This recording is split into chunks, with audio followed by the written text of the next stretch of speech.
Bismillahirrahmanirrahim. Assalamualaikum warahmatullahi wabarakatuh.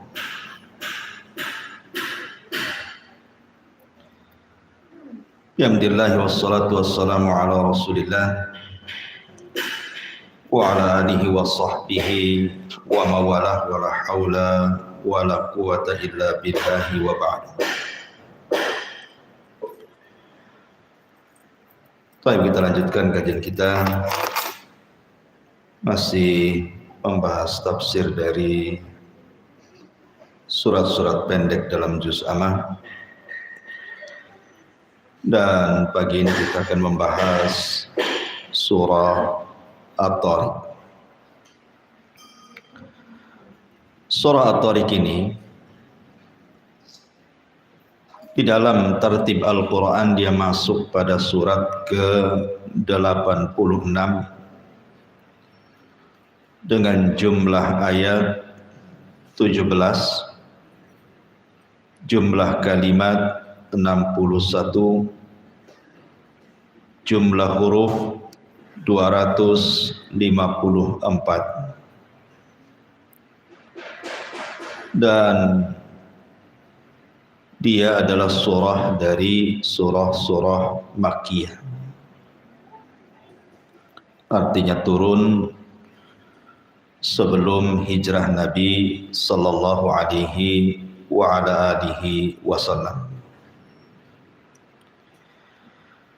Dinamakan surah ini surah At-Tariq karena memang ada lafaz di dalam permulaan surat sebutan kalimat At-Tariq. Makanya kemudian nama suratnya juga disebut At-Tariq. Kita akan masuk pada tafsir singkat dari surah At-Tariq ini.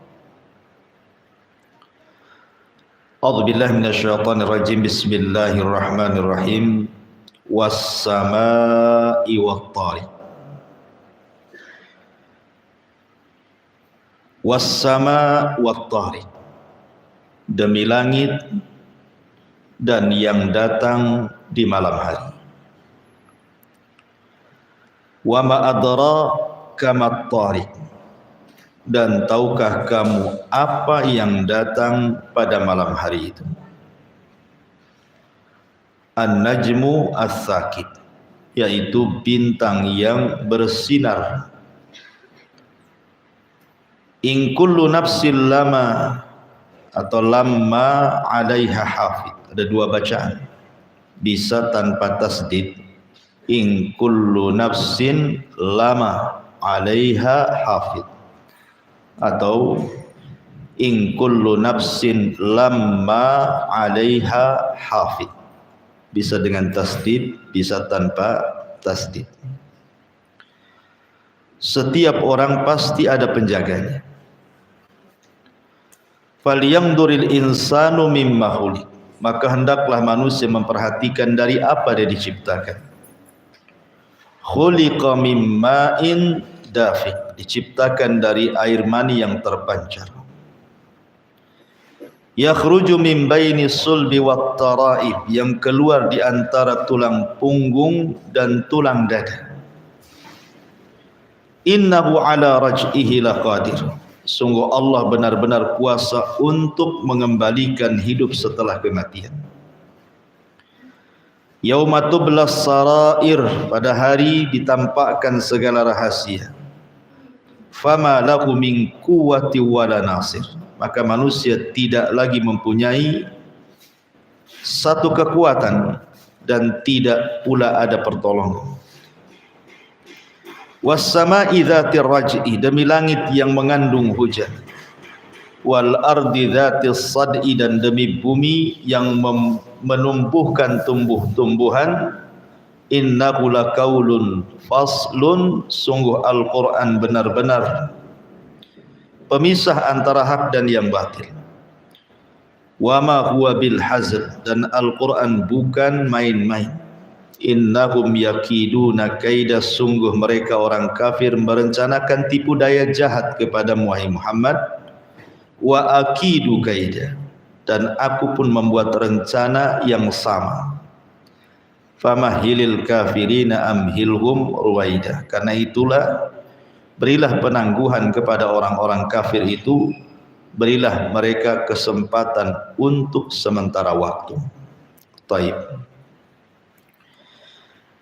Di sini Allah Subhanahu wa taala bersumpah dengan dua sumpah di permulaan surah At-Tariq. Pertama dengan sama langit dan juga dengan At-Tariq. Apa itu Tariq? Nanti kita jelaskan. Di sini Allah Subhanahu wa taala mengatakan was-samai, demi langit. Kaidah Al-Qur'an sering saya katakan, tidaklah Allah Subhanahu wa taala bersumpah dengan makhluknya kecuali makhluk itu memiliki keagungan di hadapan Allah, karena tidak semua makhluk jadikan sumpah. Ketika langit dijadikan sumpah dalam surah At-Tariq ini, karena memang langit memiliki keagungan sebagai tanda dari tanda-tanda kuasa Allah Subhanahu wa taala. Allah bisa menciptakan satu makhluk berupa langit yang disebutkan bahwa langit itu bangunan, tetapi dia bisa ngambang tanpa tiang dengan berbagai macam isinya. Ada bulannya, ada mataharinya, ada bintangnya, ada galaksinya. Terapung, siapa yang meletakkan di porosnya kalau bukan Allah? Dan langit adalah kuasa Allah Subhanahu wa taala yang bisa kita lihat. Cukup kita menegakkan mata ke atas, kita bisa melihat langit, dan itu kuasa Allah. Makanya Allah bersumpah dengan langit. Kemudian Allah mengatakan wat-tariq. Apa itu tariq? Tariq ini diambil dari kata at-tarku. Tarku itu artinya tarkul bab. Jadi kalau ibu masuk rumah kemudian ngetuk pintu, nah itu disebut tariq namanya. Jadi mengetuk pintu itu disebut tariq. Makanya ada larangan di zaman Nabi SAW, kalau suami datang tengah malam, dilarang untuk an yatruqal bab, mengetuk pintu. Maksudnya yatruk itu dari kalimat turuk, tariq. Tidak boleh mengetuk pintu. Kalau di zaman sekarang kan gak masalah, karena sudah ada WA, tinggal kasih tahu saja suaminya. Kalau datang dari mana, kasih tahu istrinya, saya datang malam ini, gak apa-apa.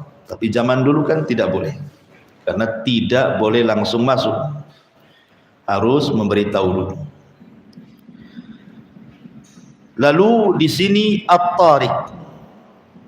Tariq ini isim fa'il, orang yang mengetuk. Siapa yang mengetuk di sini?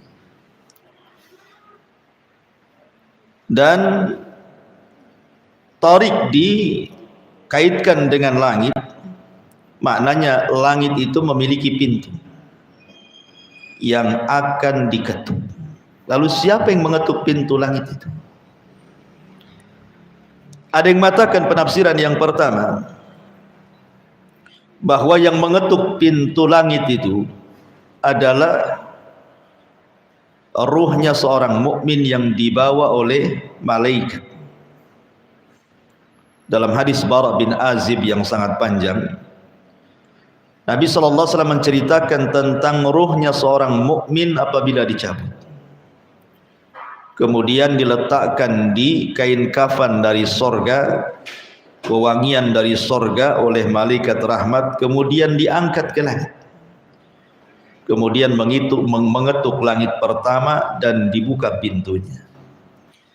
Langit kedua dibuka pintunya, langit ketiga sampai ketujuh, kemudian berjumpa dengan Allah, dan Allah katakan letakkan catatan amalnya di tempat yang paling tinggi dan kembalikan ruh ke dalam jasadnya.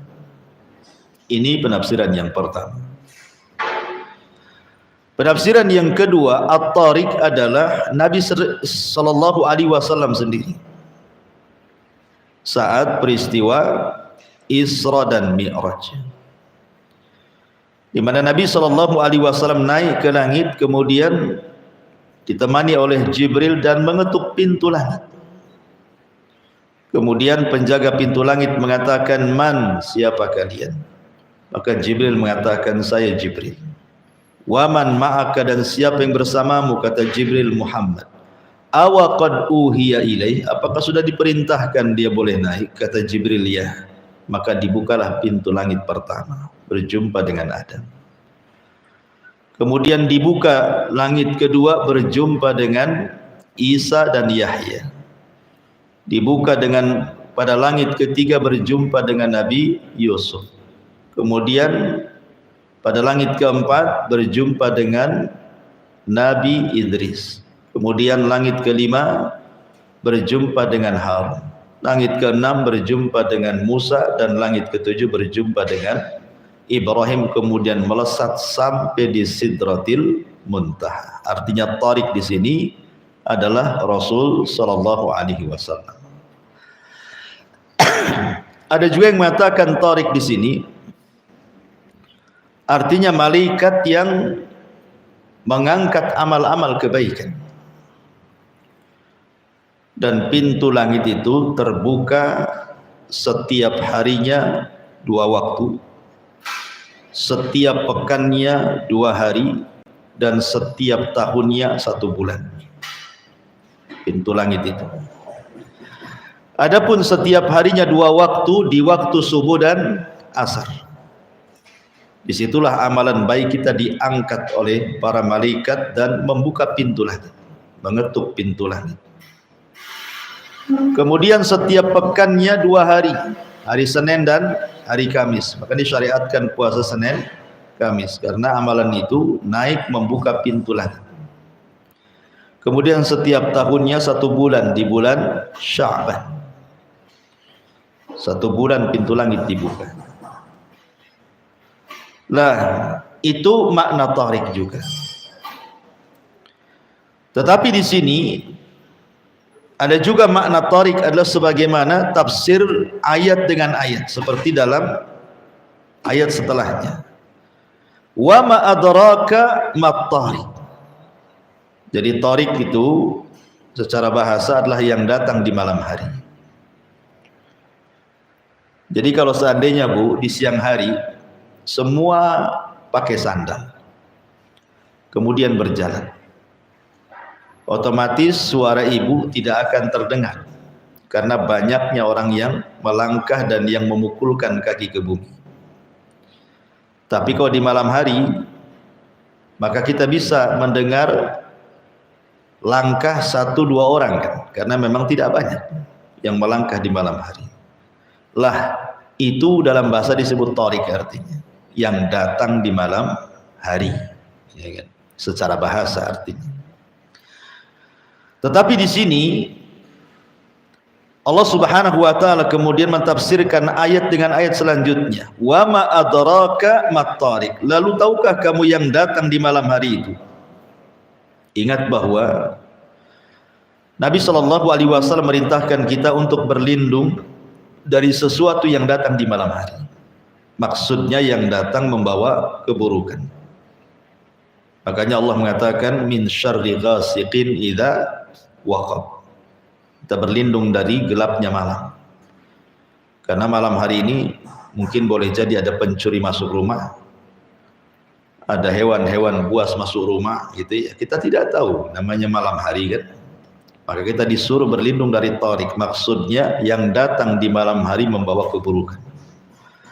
Tapi kalau yang datang di malam hari membawa kebaikan, ya bagus itu ya. Maksudnya berlindung dari yang datang di malam hari dengan membawa keburukan. Wa ma adraka mat tariq. Sufyan Ats-Tsauri rahimahullahu taala mengatakan, kalau ada kalimat adrak, maka pasti ayat setelahnya memberitahu apa yang dimaksud adrak di sini. Tetapi kalau menggunakan fi'il mudhari' yudrik, adraka yudriku. Kalau pakai yudrik biasanya tidak dikasih tahu setelahnya.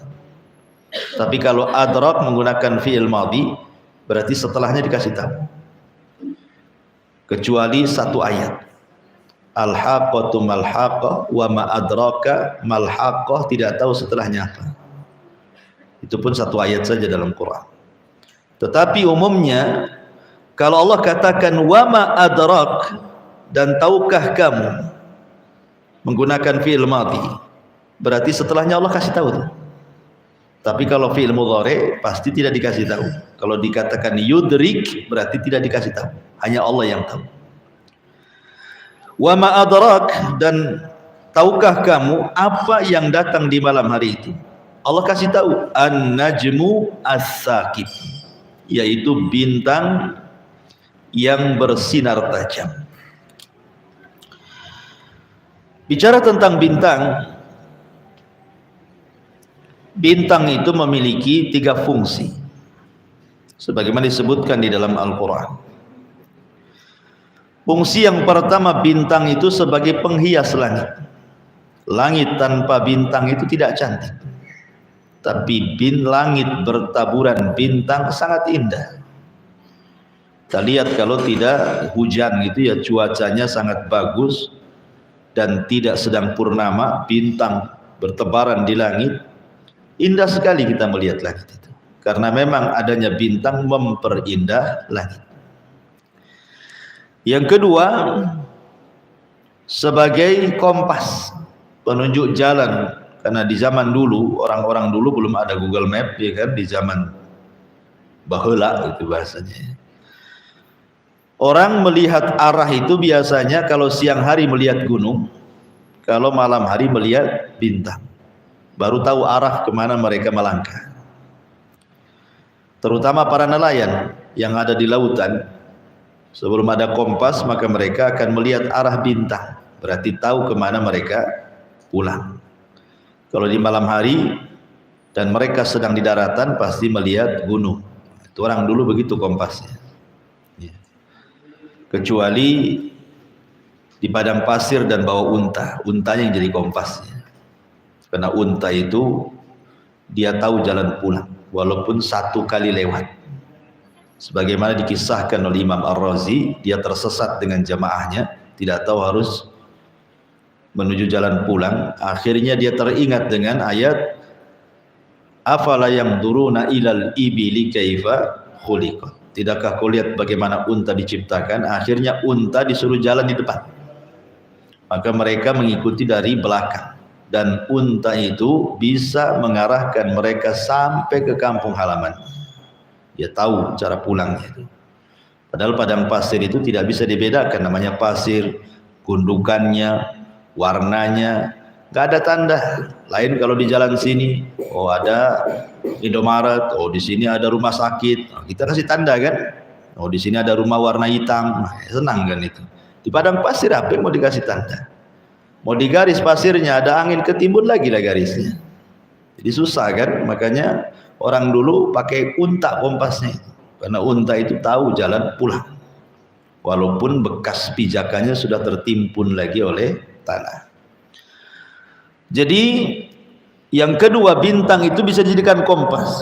Dan yang ketiga, Allah fungsikan bintang itu sebagai rujuman lisyayatin, melempar setan-setan yang naik ke langit untuk mencuri dengar. Di sini Allah Subhanahu wa taala mengatakan wa ma adraka mat-tariq an-najmu tsaqib. Jadi penafsiran yang keempat, dan ini tafsir ayat dengan ayat, yang dimaksud tariq adalah an-najmu tsaqib. Semua bintang itu disebut at-tariq. Tapi ada juga yang mentafsirkan lain bahwa tariq di sini artinya nama bintang. Ada bintang namanya tariq. Dan kalau kita lihat di Google atau di YouTube gitu ya, itu nanti ada keluar tuh bintang tariq gitu ya. Tapi yang rajih wallahu alam, yang dimaksud tariq di sini adalah semua bintang yang bercahaya, itu disebut tariq. Ini Allah Subhanahu wa taala bersumpah dengan langit dan tariq. Baru jawab sumpahnya untuk apa? In kullu nafsin lama ataupun lamma 'alaiha hafid. Dua bacaan. Karena setiap jiwa, itu setiap orang dan manusia, lama atau lamma 'alaiha hafid, Allah berikan penjagaan. Kalimat hafid, penjagaan ini ada dua penafsiran para ulama.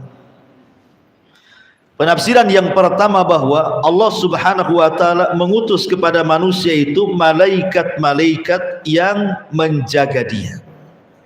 Lahu mu'aqqibatun min baini aidihi wa min khalfihi yahfazunahu min amrillah. Jadi ada manusia itu yang dikirim oleh Allah pada setiap manusia malaikat-malaikat yang menjaganya. Makanya sering saya contohkan, kalau ibu tidur di lantai dari malam sampai pagi bangun, nggak ada semut yang masuk ke lubang hidung. Padahal di rumah banyak semut kan itu.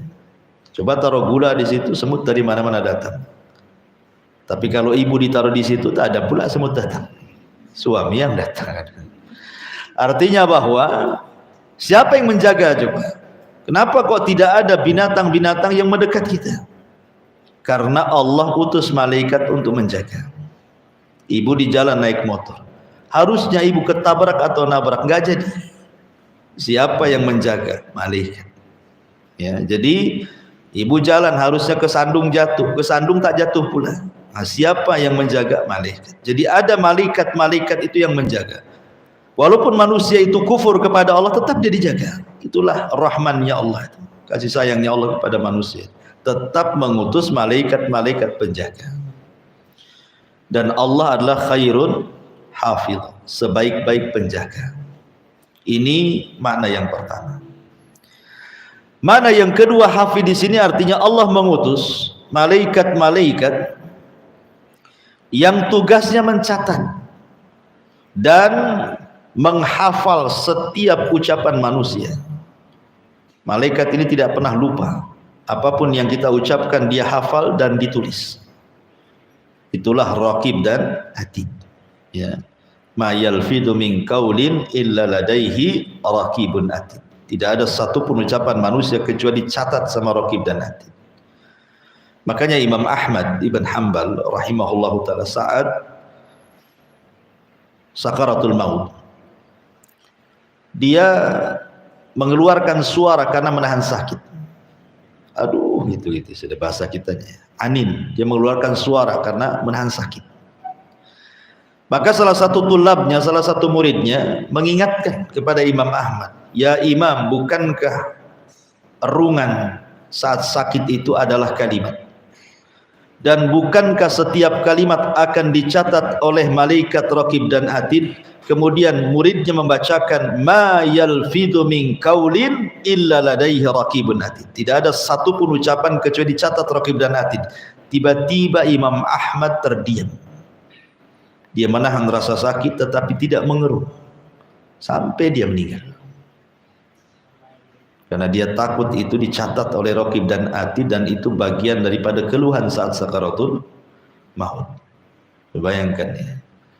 Seorang Imam Ahmad saat meninggal saja, demi supaya tidak dicatat kalimat aduhnya itu saat menahan sakit, dia berusaha untuk diam saja. Karena dikhawatirkan itu bagian dari kalimat dicatat malaikat raqib dan atid dan dipertanggungjawabkan nantinya kan itu. Nah, kalau kita enggak sudah meraung-raung gitu ya, bukan aduh lagi, teriak-teriak sampai tetangga panik, ada apa orang itu? Padahal kegunting kuku saja.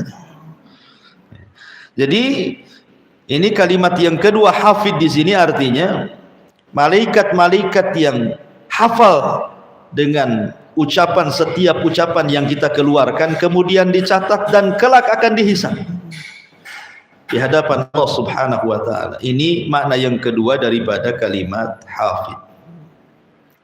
Dari sini menunjukkan Allah Subhanahu wa taala ingin mengingatkan kepada kita untuk jangan sembarangan melakukan sesuatu dan jangan sembarangan mengatakan sesuatu.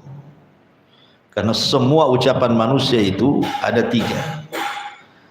Satu yang mengandung dosa tetap dicatat. Satu yang mengandung pahala tetap dicatat.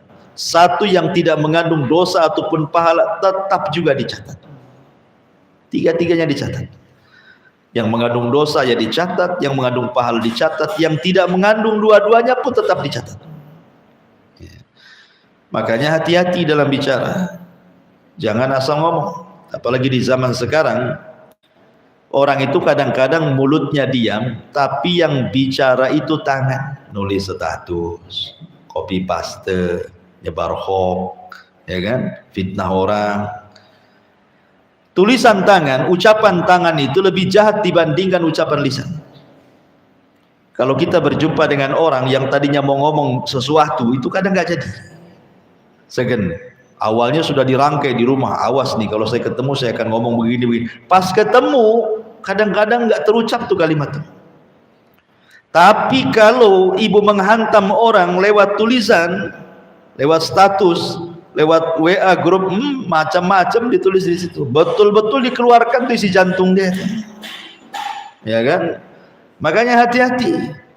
Makanya Allah juga mengatakan dalam surah Yasin itu, yauma nakhtimu ala afwahihim wa tukallimuna aydihim. Pada hari kami kunci mulut, yang bicara tangan. Ya kan? Artinya tangan itu bisa bicara. Kalau di dunia ya bicaranya dengan cara nulis itu, ngetik sana sini atau copy paste atau nge-share sesuatu kan. Hati-hati baik lisan ataupun tangan, karena in kullu nafsin lamma 'alaiha hafid. Karena setiap manusia itu ada penjaganya. Kemudian Allah mengatakan falyanzuril insanu mimma khuliq. Falyanzuril insanu mimma khuliq. Maka hendaklah manusia memperhatikan dari apa dia diciptakan. Di sini jawab qasam yang kedua, manusia diingatkan oleh Allah Subhanahu wa taala agar jangan sampai sombong, gitu maksudnya. Jangan sampai sombong manusia. Yang sombong itu hanya Allah saja. Manusia tidak berhak sombong. Makanya sebagai bentuk mengingat bahwa manusia itu tidak boleh sombong, diingatkan falyanzuril insan mimma khuliq. Hendaklah manusia itu memperhatikan dari mana sebenarnya dia diciptakan itu. Saya teringat dengan ucapan seorang alim namanya Malik ibn Dinar. Malik ibnu Dinar. Malik ibn Dinar ini suatu ketika lewat padanya seorang wali Basrah, pemimpin Basrah, namanya Halab bin Abi Sufrah. Halab bin Abi Sufrah ini termasuk jenderal, pemimpin perang gitu ya. Lah Halab bin Abi Sufrah ini berjalan dengan cara membusungkan dada lewat di hadapan Malik ibn Dinar ini.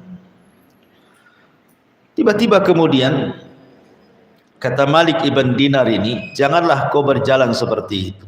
Itu jalan yang tidak disukai Allah. Kamu jangan berjalan seperti itu, membusungkan dada. Itu jalan seperti itu tidak suka Allah, katanya.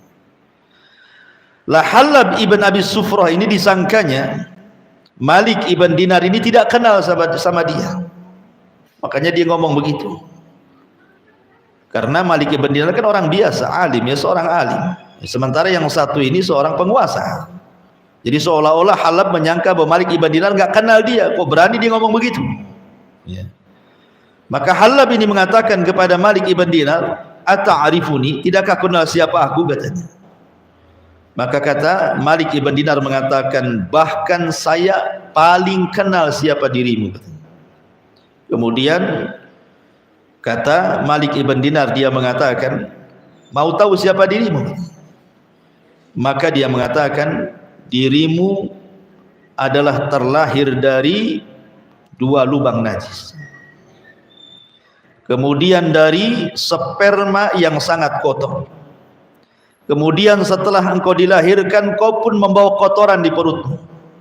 Kemudian setelah engkau mati, kalau engkau tidak dikafani, tidak dimandikan, tidak disolatkan, begitu saja jasadmu, maka jasadmu akan membusuk. Itulah kamu," katanya.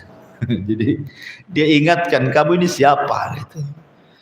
Kamu ini hanya orang yang keluar dari dua lubang, dua-duanya tempat najis. Ya. Baik dari ayah atau ibu kan itu. Dua-duanya tempat najis. Sperma keluar dari suaminya. Kemudian setelah dia lahir dari lubang farji kemaluan ibunya. Dua-duanya tempat najis. Diingatkan, kamu ini siapa? Dan kau tercipta dari air yang hina, air sperma. Kemudian setelah kau jadi manusia, di perutmu itu bawa najis, bawa kotoran. Dan setelah kau mati jadi bangkai, kalau nggak ada yang ngurus, jadi bangkai kau di situ. Baru kemudian dia mengatakan, oh betul juga katanya. Kata Halab ibn Abi Sufra, langsung terdiam. Maka manusia itu jangan pernah menyombongkan diri di hadapan siapapun, karena kesombongan itu adalah ridanya Allah, selendangnya Allah subhanahu wa ta'ala.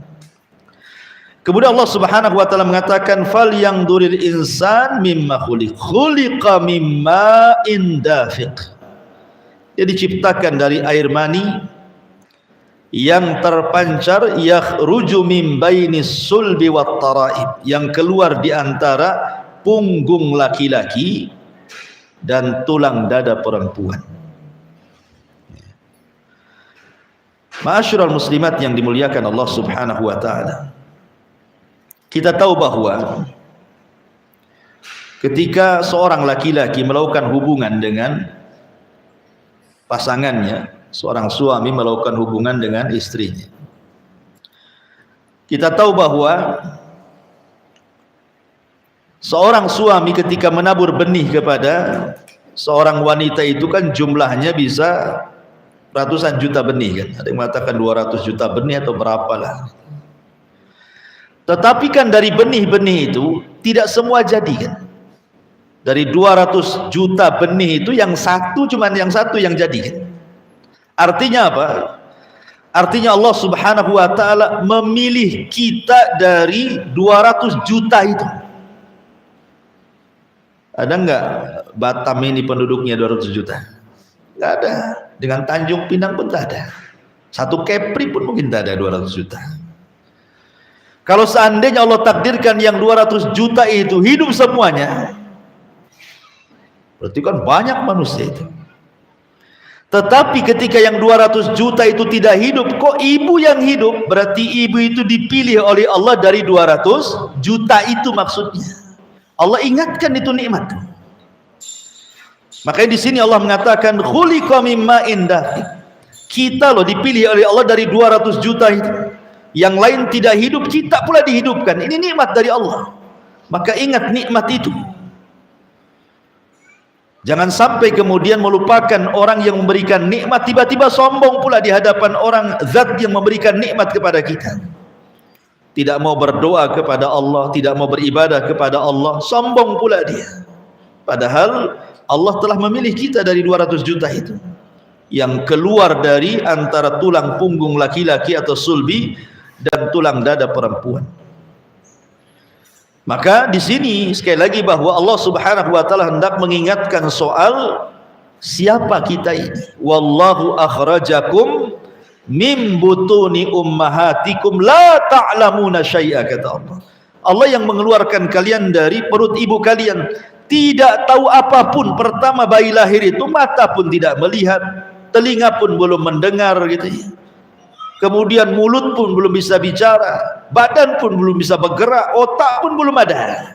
Kemudian besar sedikit mulai matanya melihat, kemudian telinganya mendengar, kemudian mulai latihan bicara, kemudian diberikan akal pikiran, cerdaslah jadi profesor, jadi insinyur, jadi dokter, jadi ini. Semua loh karunia Allah, bukan dari kita.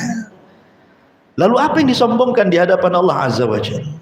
Maka jangan pernah sombong, baik di hadapan Allah ataupun di hadapan manusia. Sama-sama dari air yang hina. Apa yang mau disombongkan? Jadi Allah ingatkan, jangan sampai sombong. Innahu ala raj'ihi laqadir. Apalagi kalau sombong itu sesuatu yang tidak punya sebab kesombongan, sombong pula dia. Makanya Rasulullah SAW pernah mengatakan 3 orang yang tidak akan dilihat oleh Allah, tidak akan diajak bicara oleh Allah, dan tidak dibersihkan Allah, dan bagi mereka azab yang pedih. Salah satunya apa? Ailun mustakbir, sudah miskin sombong. Sombong itu kan harus ada penyebabnya. Boleh jadi dia kaya, dia sombong dengan kekayaannya, sebab kaya dia sombong, wajar kan itu. Dia sombong karena kaya. Cantik, dia sombong karena cantik. Sudah jelek sombong lagi. Kemudian dia punya jabatan, sebab jabatan dia sombong. Ini tidak ada penyebab untuk sombong, kok dia sombong? Kan aneh itu. Nggak ada yang disombongkan, kok dia sombong? Makanya Rasul mengatakan, kalau ada orang kaya sombong, itu lebih ringan dosanya dibandingkan orang miskin sombong. Karena orang miskin sombong itu tidak ada penyebab untuk sombong, kok dia sombong gitu maksudnya. Kalau orang kaya sombong ada penyebabnya, karena dia punya harta kan. Makanya orang miskin sombong lebih besar dosanya dibandingkan orang kaya sombong. Dia tidak akan dilihat Allah, tidak akan diajak bicara Allah, tidak akan disucikan Allah, dan bagi dia azab yang pedih. Ngeri ya. Makanya ya dua-duanya tidak boleh, baik orang kaya sombong, orang miskin sombong. Tapi kalau sudah miskin sombong, sudah jelek sombong, apa yang mau disombongkan? Dia nggak punya sebab kesombongan. Jabatan tak punya, kemudian harta tak punya, tampang pun pas-pasan, apa yang mau disombongkan kan itu? Kok aneh orang kayak gini. Jadi ingat bahwa jadilah manusia itu yang tawadhu. Innahu ala raj'ihi laqadir. Sungguh Allah benar-benar kuasa untuk mengembalikan hidup setelah kematian. Dan ini penafsiran yang benar. Karena ada juga mentafsirkan bahwa Allah sanggup mengembalikan manusia yang sudah dewasa jadi kecil, jadi bayi, jadi sperma, dimasukkan lagi ke lubang kemaluan. Ada juga mentafsirkan seperti itu. Maksudnya di sini innahu ala raj'ihi laqadir, maksudnya Allah mampu kelak mengembalikan, menghidupkan setelah kematian. Kan ini konteksnya orang-orang musyrik Arab itu tidak yakin adanya kebangkitan. Orang-orang musyrik Arab itu tidak yakin bahwa ada kehidupan setelah kematian. Bagi mereka, mereka hidup dan mati itu hanya ditentukan waktu saja. Ya, kalau mati ya sudah waktunya. Mereka tidak akan berpikir bahwa mereka akan dibangkitkan, karena mereka berpikir logika akhirnya ketika tidak masuk akalnya ditolak. Tidak mungkin orang jadi tulang belulang, kemudian dimakan cacing tanah, kemudian sudah jadi tanah pun kok bisa Allah merangkai? Ini mustahil. Itulah pemikirannya orang-orang musyrik Arab. Makanya Allah Subhanahu wa taala membantah, innahu ala raj'ihi laqadir. Allah Maha mampu untuk membangkitkan setelah kematian, walaupun sudah seperti tanah, sudah jadi tanah. Allah mampu karena ada satu tulang ekor yang tidak bisa dilihat kecuali dengan alat, itu tidak pernah dihancurkan Allah walaupun kiamat dibangkitkan. Dari tulang ekor itulah yang tidak bisa dilihat kecuali dengan alat, kita dibangkitkan kembali oleh Allah Subhanahu wa taala. Kemudian Allah mengatakan yauma tublas sarair, dan setelah dibangkitkan yauma tublas sarair, pada hari kelak, pada hari kiamat semua rahasia akan tampak. Di dunia Bu, kalau ibu tidak suka dengan orang pasti disembunyikan, orang tidak tahu. Sok senyum depan kita, rupanya dia pula yang menikam kita. Karena kita tidak tahu kan, itu rahasia. Di dunia ini yang hasad tetangga sebelah mana kita tidak tahu, yang kiri kah, yang kanan kah. Rupanya yang hasad yang depan muka pula, yang disangka baik itu kita tidak tahu. Tapi nanti pada hari kiamat semua akan terbuka. Hatinya orang-orang kafir dari kekafirannya akan terbuka, kemunafikannya orang munafik akan ketahuan, imannya orang yang beriman akan ketahuan, ikhlasnya orang yang ikhlas akan ketahuan, riyanya orang yang riya akan ketahuan. Semua akan dibongkar. Yauma tubla sarair la yakhfa 'alaikum khafiyah. Bagi Allah tidak ada yang tersembunyi. Bagi Allah itu tidak ada yang sembunyi, baik di dunia ataupun di akhirat. Dan di akhirat semua akan ditampakkan di halayak manusia, dipermalukan kita di hadapan manusia. Orang yang diam-diam gibah nanti dikasih tahu tuh, dulu kamu digibah oleh sebelah tuh. Kamu tidak tahu saja itu sedang bergibah karena sandalnya dimasukkan semua ke rumah. Sedang rame-rame gibah kita. Yauma tublas sarair fama lahu min quwwati wala nasir. Maka manusia tidak lagi mempunyai satu kekuatan dan tidak pula penolong. Di dunia kalau ada masalah cari pengacara, cari lawyer, cari orang kaya, cari backingan tentara, polisi. Iya di dunia. Di akhirat mana ada? Backingannya cuma amal saja. Amal kita lah backingan kita. Makanya ketika Nabi SAW mengumpulkan semua kerabatnya sampai mengatakan, ya Fatimah binta Muhammadin salini ma syi'ti fa inni la ugni anki minallahi syai'a. Hei Fatimah, mintalah dari dunia aku kasih, tapi untuk keselamatan di akhirat aku tidak bisa jamin. Padahal Fatimah anak Nabi.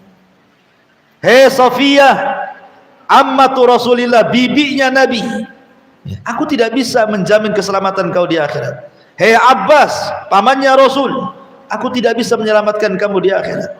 Itu yang jelas-jelas keluarga Nabi. Ada hubungan kedekatan dengan Nabi. Kita kenal siapa Fatimah, siapa Safiyah, siapa Abbas, tapi Rasul tidak bisa memberikan pertolongan kepada mereka. Memang ada syafaat. Ya, memang ada syafaat di pada hari kiamat. Itu ada syafaat. Syafaatnya Allah, syafaatnya para malaikat, syafaatnya para nabi, syafaatnya para syuhada, syafaatnya anak-anak soleh, syafaatnya orang-orang yang baik dengan kita dari orang-orang soleh. Tetapi syafaat-syafaat itu tidak berguna kalau kita tidak punya amal. Tidak ada gunanya. Orang kafir tidak dapat syafaat karena tidak punya amal mereka. Jadi hakikat yang menyelamatkan kita bukan syafaat, tapi amal kita sebenarnya. Karena dengan sebab amal kita lah maka kita diberikan syafaat. Ya. Makanya di sini fama lahu min quwwati wala nasir, artinya yang menyelamatkan kita adalah amal kita. Kemudian Allah mengatakan was-sama'i dzatir raj'i. Kembali Allah bersumpah, ini sumpah kedua kalinya. Was-sama'i dzatir raj'i, demi langit yang mengandung hujan. Tentu yang dimaksud sama langit pada sumpah kedua dengan langit pada sumpah pertama berbeda. Maksudnya pada sumpah pertama was-sama'i wat-tariq, artinya langit dunia. Ya. Langit dunia. Tetapi yang dimaksud was-sama'i dzatir raj'i sama di sini maksudnya bukan langit dunia, tetapi maksudnya awan. Jadi Allah bersumpah dengan awan karena awanlah yang mengandung air kan itu ya. Di sini bersumpah dengan awan. Walaupun secara bahasa langit itu ma fawqa ra'si fahuwas sama, di atas kepala itu disebut langit. Tapi yang dimaksud was-sama'i dzatir raj'i di sini Allah bersumpah dengan awan yang membawa air. Kemudian mencurahkan air ke bumi. Apa yang terjadi? Wal ardi dzati as-sad'i, dan bumi yang dzati sad'i. Sad'i itu artinya membelah. Ya, sad'i itu artinya membelah. Karena siapa yang membelah? Air itu yang membelah. Karena air itu sesuatu yang sangat kuat ya, kalau sudah dia berkumpul, air itu bisa apa saja menghancurkan apa saja air itu. Kadang-kadang orang melubangi itu mengebor apa saja kan diairi dulu baru kemudian bisa dibor gitu ya. Jadi yang membelah bumi itu adalah air. Lah dari air yang masuk ke bumi kemudian membelah itulah tumbuhan. Karena Allah mengatakan wa ja'alnal ma' kulla syai'in hayyin, dan kami jadikan air itu dengan air segala sesuatu jadi hidup ya. Wal ardi dzati as-sad'i. Di sini baik air berupa hujan, ini kan cerita hujan. Kalau yang pertama cerita air sperma, kan itu ya. Kalau ini kan cerita air hujan, dua-duanya datang dari Allah. Baik sperma ataupun air hujan, dua-duanya datang dari Allah. Air sperma menyebabkan hidupnya manusia, adapun hujan menyebabkan kehidupan bagi manusia. Ya. Jadi kalau sperma menyebabkan hidupnya manusia, kalau air hujan menyebabkan kehidupan bagi manusia, rizki bagi manusia. Sebab adanya beras, adanya tepung, dan adanya makanan yang kita makan itu kan dari air awalnya. Kalau nggak ada air gersang, mana tumbuh tuh tumbuh-tumbuhan kan? Dan dua-duanya datang dari Allah Azza wa Jalla. Karena Allah mengatakan innahu laqaulun fasl. Sesungguhnya Al-Quran itu adalah ucapan fasl yang jelas, yang tegas, yang membedakan, memisahkan antara hak dan yang batil. Di sini mulai cerita Al-Quran. Kenapa? Di sini Allah mengatakan innahu laqaulun fasl. Karena orang-orang musyrik Arab itu, apabila kemudian Nabi SAW menyampaikan Al-Quran soal kiamat, soal alam barzah, soal alam kebangkitan, manusia dikumpulkan di padang mahsyar, ada hisab, ada mizan, ada suhub, sampai kepada ada surga neraka, mereka mengatakan seolah-olah Muhammad sedang main-main, ya. Muhammad ini seolah-olah sedang bercerita, sedang mendongeng. Makanya Allah mengatakan innahu laqaulun faslun wa ma huwa bil hazl. Quran itu benar-benar adanya dan dia bukan main-main. Tidak ada cerita dalam Al-Quran itu main-main. Semua benar dan semua akan terjadi. Baik cerita tentang kubur pasti terjadi, baik cerita tentang kebangkitan dan pengumpulan manusia di padang mahsyar pasti terjadi, baik ketika cerita hisab, timbangan, suhub, semua pasti terjadi, termasuk masuk neraka atau masuk surga, semua terjadi. Tidak ada yang main-main dengan Quran itu. Semua habarnya adalah sebuah kebenaran. Membantah orang-orang musyrik ini, wa ma huwa bil hazl innahum yakiduna kaida. Sesungguhnya mereka sedang membuat makar kepadamu ya Muhammad. Ketika Rasul menyampaikan Al-Quran, mulai mereka membuat makar, merencanakan untuk mengusir Nabi, merencanakan untuk memenjarakan Nabi, merencanakan untuk membunuh Nabi. Wa idh yamkuru bikal ladzina kafaru liyuthbituka aw yaqtuluka aw yukhrijuk. Ketika orang-orang kafir berbuat makar untuk menangkap dan menjarakan, mengusir Rasul ataupun membunuh Nabi, Allah katakan apa? Wa yamkuruna wa yamkurullah. Maka Allah punya makar dan Allah khairul makirin, sebaik-baik makar. Sama dengan di sini, innahum yakiduna kaida wa akidu kaida. Silakan kalian buat makar, Allah punya makar sendiri. Nabi Yusuf alaihi salatu wassalam pernah dimakari siapa? Saudara-saudaranya. Bilang sama bapaknya, Yusuf tidak pernah main sama kami, bah, katanya. Masa tidak boleh abah kasih saya main-main dengan Yusuf? Sekali-kali kami bersenang-senang. Akhirnya dimasukkan pula ke sumur. Tetapi Allah punya makar sendiri. Rupanya diambil pedagang, dibeli oleh orang kaya Mesir, Al-Aziz. Kemudian ketika dia dibuat makar gara-gara terfitnah para wanita-wanita pejabat, akhirnya dibuat pasal karet, dimasukkan ke penjara. Bertahun-tahun Yusuf di penjara. Allah punya makar sendiri. Keluar penjara justru jadi pejabat Mesir, orang nomor 2 raja. Allah punya makar sendiri. Ya. Innahum yakiduna kaida wa akidu kaida. Maka Allah mengatakan famahhilil kafirina amhilhum ruwaida. Karena itulah beri penangguhan kepada orang-orang kafir. Berilah mereka itu kesempatan sementara waktu. Artinya biarkan mereka bersenang-senang. Nanti ada waktunya ketika mereka lalai, datang azab Allah kepada mereka. Mereka itu hanya sekedar istidraj saja. Jadi kalau ada orang kafir kaya, sehat, enak hidupnya, itu istidraj namanya. Allah sengaja membiarkan mereka seperti itu sampai pada waktunya mereka akan hidup sengsara di hadapan Allah Azza wa Jalla. Famahilil kafirin amhilkum ruwaida. Wallahu alam. Ini secara singkat tafsir daripada surah At-Tariq. Taib sampai di sini. Ya, silahkan kita buka tanya jawab saja.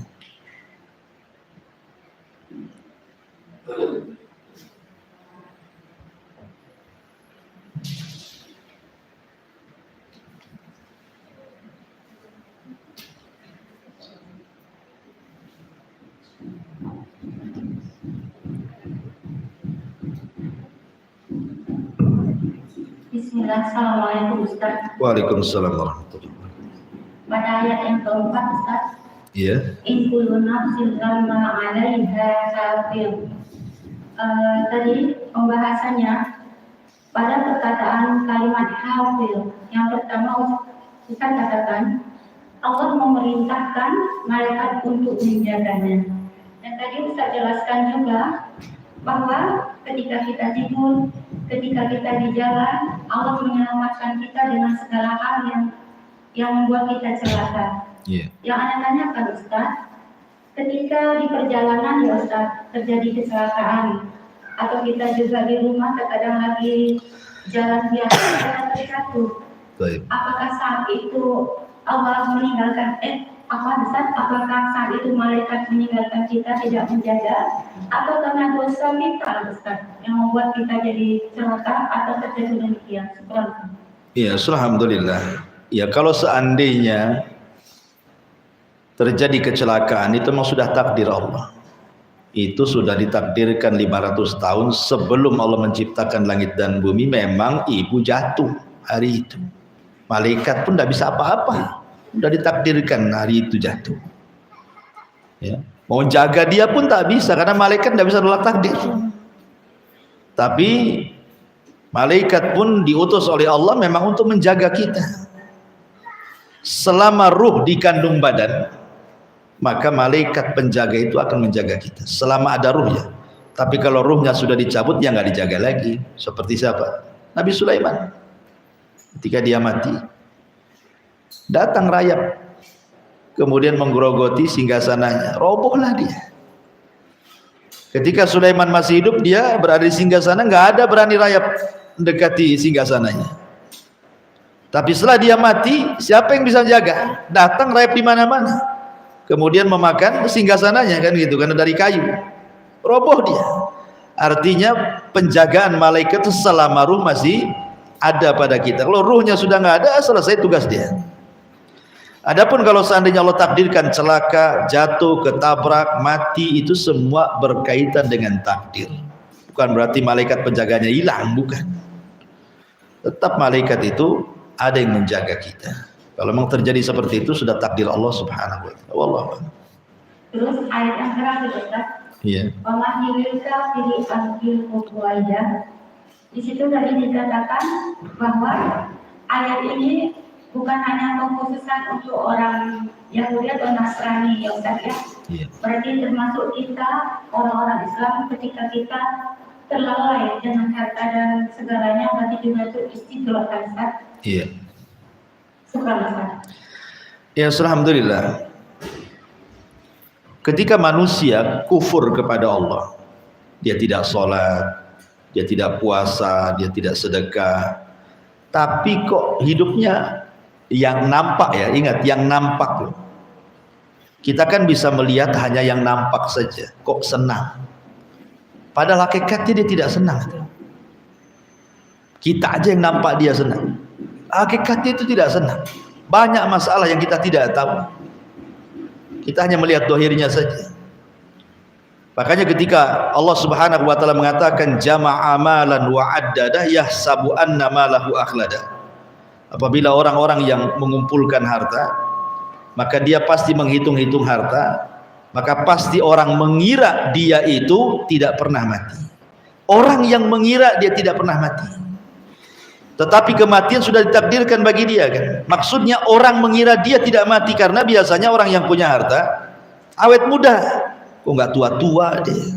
Karena sering ke salon, kasih silikon, ya kan, suntik sana sini, usia 60 tahun kok kayak 30 tahun. Iyalah dia punya duit. Orang mengira dia muda terus kan gitu. Coba dia susah. 30 tahun macam 70. Udah stres kan gitu ya, udah jatuh semua. Jadi orang mengira dia yang mengira manusia seperti itu kan. Ya, seolah-olah dia awet muda karena punya harta. Tidak ada yang awet muda itu. Awet tua ada. Artinya bahwa kematian sudah ditakdirkan. Bahkan di zaman sekarang ini beda dengan di zaman dulu. Tidak melihat umur di zaman sekarang orang mati itu. Karena di zaman sekarang justru yang muda lebih cepat mati kan itu dibandingkan yang tua. Karena yang bisa naik motor itu yang anak-anak muda. Nenek-nenek mana bisa naik motor? Makanya dia hidup dia karena nggak mana-mana kan. Yang ketabrak di jalannya anak-anak muda tuh. Artinya bahwa kematian itu sesuatu yang ditakdirkan. Cuman kita melihat dia kayaknya senang. Tidak, semua sudah ditakdirkan. Celakanya sekian, bahagia sekian sudah ada. Dan itu bentuk istidraj sebenarnya. Istidraj itu sengaja Allah membiarkan. Dan itu juga bentuk rahman Allah sebenarnya. Bahwa Allah itu Maha Ar-Rahman, Maha Pengasih. Pengasihnya Allah itu kalau Ar-Rahman mencakup mukmin dan kafir, tapi kalau Rahim khusus mukmin saja. Ya. Walaupun dia maksiat tetap saja Allah kasih rezeki dia. Tapi bukan berarti kemudian dia dapat Rahim, tidak, dia dapat rahmannya saja. Hanya di dunia saja maksudnya. Di akhirat dia akan diazab. Bahkan sebelum diazab di akhirat, di dunia sudah diazab. Banyak orang yang kematiannya kita lihat aja kasihan. Kadang-kadang orang kaya nggak pernah sholat ya kan, ketika sakit dibuat lama sakitnya. Ya, ketika kemudian dia sakit banyak dicabut nikmat padanya, ketika dia nazak malaikat sakaratul maut datang pun kadang berbulan-bulan matinya, koma baru dia mati, disiksa kadang-kadang. Ya, pamahilil kafirin amhilhum ruwaida, nampak aja dia senang. Di dunia ini kan sebentar saja sebenarnya kan, hitungan waktu. Apalagi umur umat manusia itu cuman berkisar antara 60 sampai 70 tahun saja. Artinya kalau sekarang ibu-ibu yang sudah usia 40, di atas 40 tahun atau sudah mendekati 50 tahun, kan tinggal sebentar aja tuh. Karena kan 60 sampai 70 kan, ya sisa berapa puluh tahun siap-siap aja lah. Beli kapling di Tamiang. Artinya bahwa semua sudah ditakdirkan. Ingat, semua sudah ditakdirkan Allah. Kembali ke takdir juga bicara. Tapi istidraj itu adalah tipu daya Allah kepada mereka. Mereka hendak menipu Allah, rupanya Allah menipu mereka. Dan mereka sedang membuat makar. Lari dari tanggung jawab mereka kan, dari kewajiban Allah. Padahal Allah sedang menipu mereka. Dikasih nikmat sesaat di dunia, di akhirat masuk neraka, dikekalkan di dalamnya. Naudzubillah. Wallahu a'lam. Iya. Assalamualaikum warahmatullahi wabarakatuh. Waalaikumsalam. Ustaz, ada pernyataan, bukan penelitian, tapi ada seorang astronom Cina dalam waktu belakangan ini, dia mengaku mendengar letupan di luar angkasa.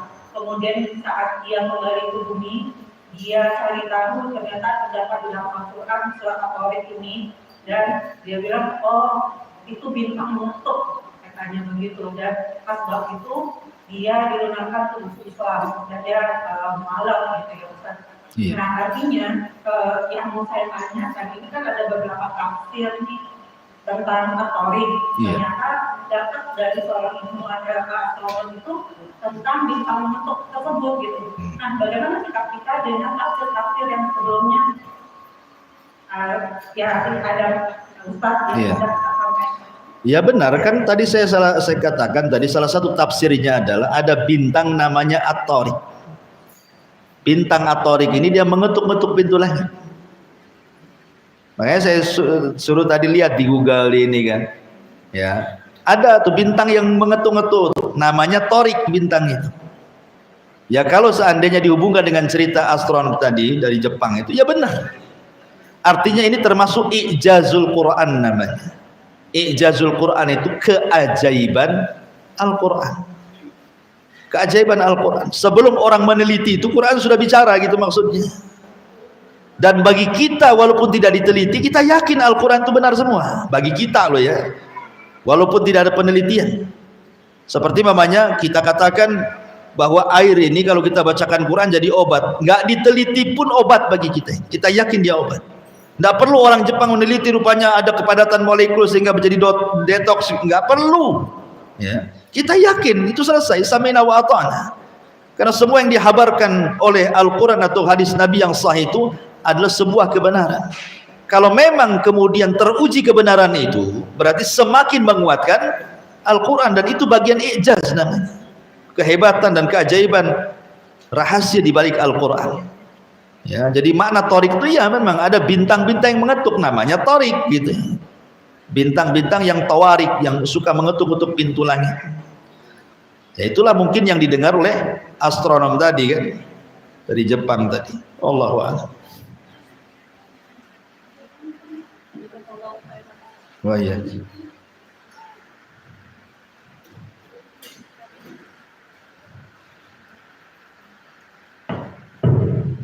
Ustaz, ini nggak ada yang nanya, anak tanya satu lagi Ustaz. Iya. Tapi tadi anak lupa ayat keberapa. Yang isi dari pembahasannya, semua apa yang kita buat besok akan Allah ungkapkan. Kepura-puraan kita, sesama teman atau tetangga kita bermuka manis, ternyata hatinya busuk. Kan gitu ya Ustaz? Iya. Terus gimana Ustaz? Ketika kita memang terkadang kita belum mengenal seseorang itu ya Ustaz. Tapi ini bukan dari hati kita ingin berpura-pura. Tapi memang dibilang tidak ingin berpura-pura, kita pura-pura ya Ustaz. Kita menyambut seseorang atau berkenalan seseorang, kita kan belum tahu ya Ustaz. Yeah. Tapi misalnya dia katakan begini, anak ini fulan, oh Masya Allah fulan, tapi di hati kita tuh belum tahu siapa dia, tapi kita sudah mengakrabi dia hanya untuk supaya dia mendekat kepada kajian ini. Itu apa termasuk kita berpura-pura di situ Ustaz? Kita kena enggak di dalam penjabaran ayat ini Ustaz? Tidak. Dalam bahasa Arab itu ada namanya mujamalah. Mujamalah itu terkadang kita perlu pura-pura. Seperti contoh, Nabi SAW sedang berdua dengan Aisyah radhiyallahu anha. Datang orang munafik dari kejauhan. Apa kata Rasul? Bi'sa akhul ashirah. Sejelek-jelek orang, itu yang mau datang ke sini. Rasul ngomong sama Aisyah. Datang orang munafik dari kejauhan. Kata Rasul sama Aisyah, ya Aisyah, bi'sa akhul ashirah. Sejelek-jelek manusia itu dia tuh. Itu yang mau datang. Habis itu datang. Nabi SAW justru senyum, ramah sama dia. Aisyah heran loh, tadi dia bolos buruk-buruk orang dia. Setelah ketemu kok senyum Nabi kan. Itu namanya mujamalah. Terkadang diperlukan hal yang seperti itu. Sebab kalau seandainya orang itu jelek, langsung kita bermuka jelek, apa bedanya kita dengan dia? Kan harus dibedakan. Antara khabith dan thayyib, antara yang baik dengan yang jelek kan harus dibedakan. Kenapa kita ini diajarkan akhlak? Supaya kita dibedakan antara mukmin dan kafir. Kita ini diajarkan akhlak. Ya. Dan bahkan akhlak itu jadi dominan dalam Islam itu. Bahkan seorang thalabul ilmi itu justru ilmu itu sepertiga, 2/3-nya akhlak. Jadi mujamalah itu tidak apa-apa. Mujamalah, tapi dalam rangka kebaikan ya, bukan mujamalah itu dalam rangka keburukan. Ya, pamannya berkawan baik, ya pokoknya senang sumringah, rupanya ujung-ujungnya memang niatnya mau pinjam duit. Itu lain ceritanya. Itu mujamalah yang nggak bagus lah kan itu ya. Jadi maksudnya di sini mujamalah itu maksudnya bersikap ya so akrab so apa untuk kebaikan, nggak apa-apa. Untuk kebaikan, dan ini tidak termasuk di sini. Walaupun tublas sarair ya maksudnya akan ditampakkan nanti pada hari kiamat, yaitu sebuah kebaikan gitu maksudnya, bukan sebuah keburukan. Tidak ada masalah. Wallah, baik. Iya. Nah, sambungan dari pertanyaan Romi barusan Ustaz. Iya. Terkadang di masyarakat kita ini Ustaz, kalau bisa diajarkan seperti itu, ada yang berkata itu penjilat atau munafik gitu Ustaz. Itu bagaimana kita menyikapinya Ustaz? Penjilat gimana maksudnya? Ketika kita bertemu dengan orang itu bermuka dua seperti dengan pemimpin gitu ya Ustaz ya. Kadang-kadang kalau seperti ulama, seperti yang berilmu, kan nggak langsung menegur gitu ya Ustaz ya. Atau dia mendiamkan dulu apa yang diperbuat oleh pemimpin gitu ya Ustaz ya. Iya. Menunggu ada saatnya dia berbicara, kita bisa waktu yang tepat. Tetapi yang menengok di luaran, mereka kan mengira seperti itu Ustaz.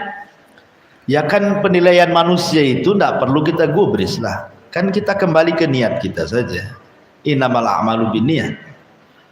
Semua itu kan tergantung kepada pribadi kita. Niat kita ini maksudnya mujamalah kepada orang itu apa?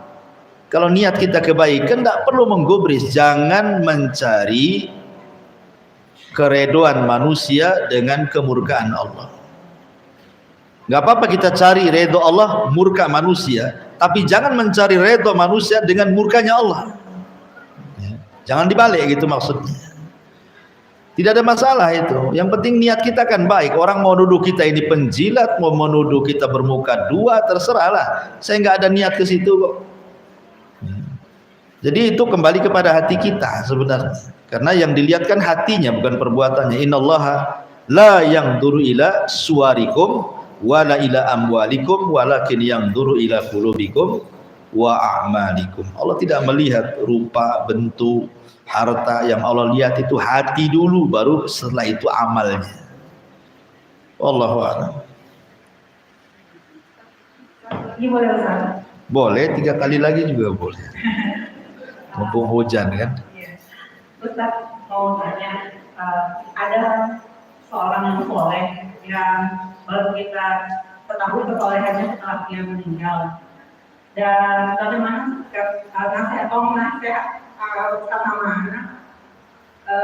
hati ini terlalu apa ya? Jadi mencari semua tentang dia, orang yang sudah meninggal dan soleh. Untuk apa mencari tentang dia? Ya penasaran gitu kan. Ingin ditiru atau ingin diapa? Ya, Atau pengen tahu saja? Ingin tahu, ingin ditiru habis itu. Dan memang dia kembali ke sunnah dan Al-Quran dan sunnah gitu Ustaz. Tapi sementara kita punya suami yang tidak mau mendengar apa yang kita ceritakan. Sementara kita ingin menceritakan kebaikan-kebaikan orang ini. Nah, apakah kalau saya bercerita selalu sama suami kemudian suami cemburu itu bagaimana sebaiknya Ustaz? Karena kan Yang diceritakan udah mati sudah meninggal. dan dia seorang ulama. Iya, boleh dibilang begitu Ustaz. Jadi suaminya pecemburu. Berarti kayak unta. Unta itu pencemburu. Jadi kalau ada waktu-waktunya unta itu cemburu. Kalau ada saya mamanya mau merah susu unta betina, ketahuan sama jantan, bisa ditunjang kita itu. Jangan dekat-dekat istriku katanya. Sifat unta. Jadi kembali ke tema tadi. Jadi ya kalau memang suami tidak suka ya tidak perlu cerita. Titik. Kalau suami tidak suka. Bagaimanapun tidak, kan ada hadisnya mengatakan tidak boleh memasukkan ke rumahmu yang suami tidak suka. Kalimat memasukkan bukan mesti badannya dimasukkan ke rumah. Bisa juga lewat cerita. Kalau suami tidak suka. Karena tidak semua cerita kebaikan itu disukai. Jangankan ibu, sekelas Aisyah radhiyallahu anha, kalau Rasul menceritakan kebaikan Khadijah, nggak suka dia, cemburu dia, sampai mengatakan ya Rasulullah, ya kan, kenapa kau cerita wanita tua dan sudah meninggal? Di hadapanmu loh ada wanita cantik masih muda katanya. Ya Aisyah kan, ya itu Aisyah itu. Makanya di sini juga harus dihindari kalau memang seorang janda atau seorang duda menikah dengan pasangan baru, jangan ceritakan yang lama. Jadi konflik tuh nanti. Ya, apa? Jangan dibanding-bandingkan tuh lagunya apa. Jadi intinya bahwa boleh kita kalau dia suka boleh nggak apa-apa. Contoh nih, Umar bin Khattab radhiyallahu an itu dikenal sebagai ahli sholat. Dikenal Umar bin Khattab itu sholatnya, karena masing-masing sahabat itu memiliki keunggulan ibadah masing-masing. Ada yang diunggulkan di jihad seperti Khalid bin Walid, ya kan? Ada yang diunggulkan dengan sedekah seperti Utsman, Abdurrahman, dan itu. Ada yang diunggulkan dengan hatinya seperti Abu Bakar, kejernihan hati. Lah Umar ini diunggulkan dengan sholat. Saking rajinnya dia sholat itu, ibadahnya luar biasa dalam sholat, sampai matanya itu ada bekas jalan air hitam ya. Jadi kalau Umar menangis sampai lewat situ saja, sampai menghitam, ada bekas jalan air mata di matanya Umar itu. Jadi ketika dia meninggal, ada anak muda itu hanya mendengar saja Umar itu ahli ibadah, tapi ibadahnya seperti apa dia tidak tahu. Tapi ingin mencari-cari cemana Umar itu beribadah. Saya ingin meniru Umar. Harus mengorek ke siapa? Ya tidak lain dan bukan harus mengorek ke istrinya. Ya kan? Yang tahu tentang Umar di rumahnya ya istrinya. Tetangganya mana tahu. Sementara kalau dia bertanya dengan istrinya kan tidak bebas. Asyik bertanya terus kan tidak bebas. Akhirnya anak muda ini menikahi mantan janda Umar yang paling tua. Yang sudah nenek-nenek gitu ya. Jadi jandanya dinikahi padahal dia masih muda. Anak muda nikah sama nenek-nenek. Hanya ingin mengorek keterangan Umar, itu saja. Jadi laki-laki muda ini, anak muda ini sengaja menikahi salah satu istri Umar yang udah janda itu, yang paling tua, karena yang paling tua yang paling lama menikah, kan otomatis lebih paham kan kondisi Umar. Hanya ingin mengorek saja. Luar biasa. Artinya boleh kita mengorek seseorang kalau untuk ditiru kebaikannya, untuk dicontoh kebaikan. Tapi kalau kasusnya tadi, kalau suami tidak suka diceritakannya, tidak usah. Nanti justru setan masuk di situ, nanti ngasih was-was. Ngasih was-was yang enggak. Jangan-jangan ada hubungan kamu dengan orang mati ya katanya. Jadi makanya kan sebaiknya kalau suami tidak suka ya tidak usah. Nah, titik lah.